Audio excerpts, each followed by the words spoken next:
Shit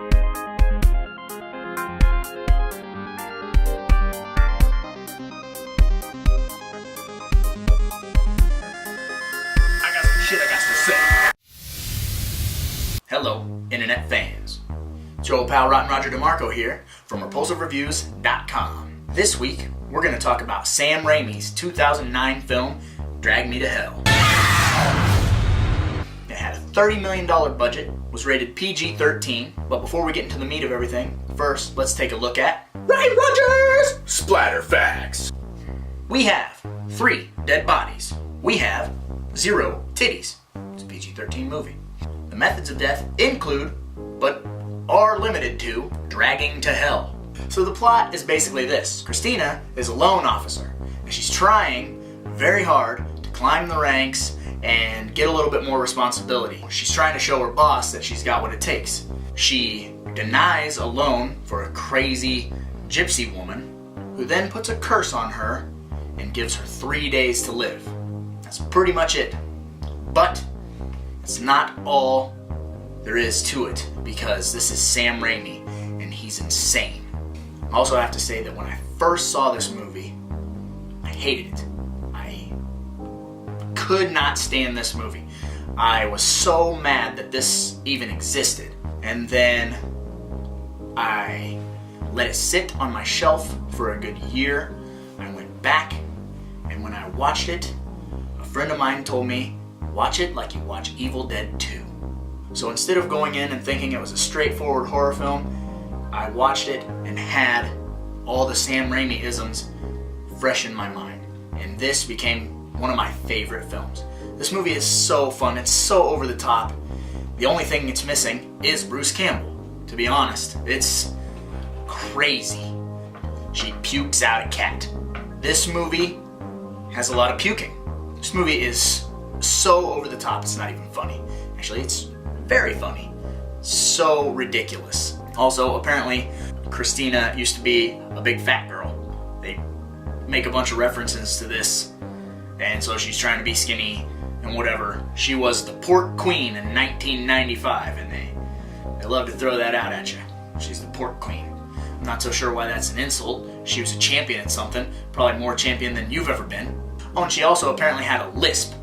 So she was a heavyset girl who had a lisp, and she's trying to change her life for the better in a Sam Raimi movie. So it's not going to work out. The slapstick in this movie is full force, constant. It's fun, it's original, it's super gory. Like, it's pretty much the total package. It's missing the R, so it is missing titties, and it's missing some F-bombs, but it really doesn't hurt the movie that much. It's so fast-paced and so ridiculous. You don't really have time to catch your breath. You just go along for the ride, and I don't have anything negative to say about it. The Three Stooges influence Sam Raimi always goes back to. He says everything stemmed from the Three Stooges, and you can see it very clearly in the parking garage scene.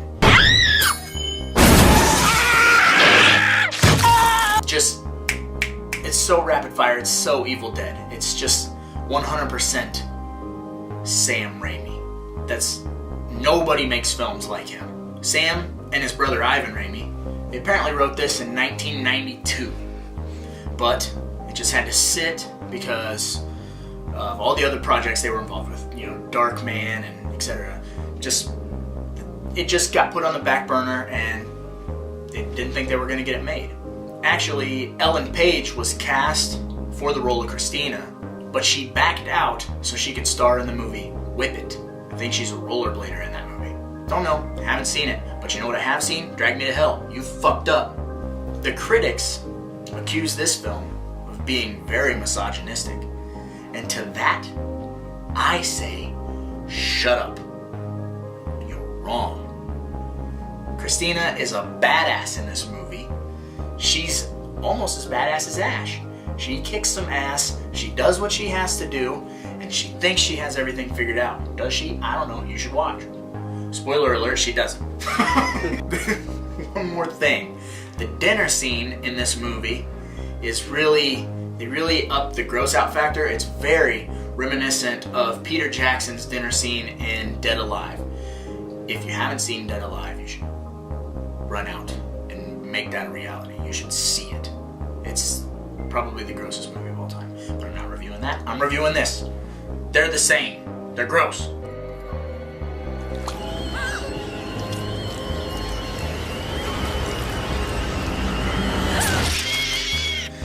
On that note, I'm gonna give this movie 3 out of 5 goats.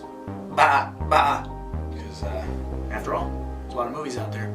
Somebody's gotta watch them.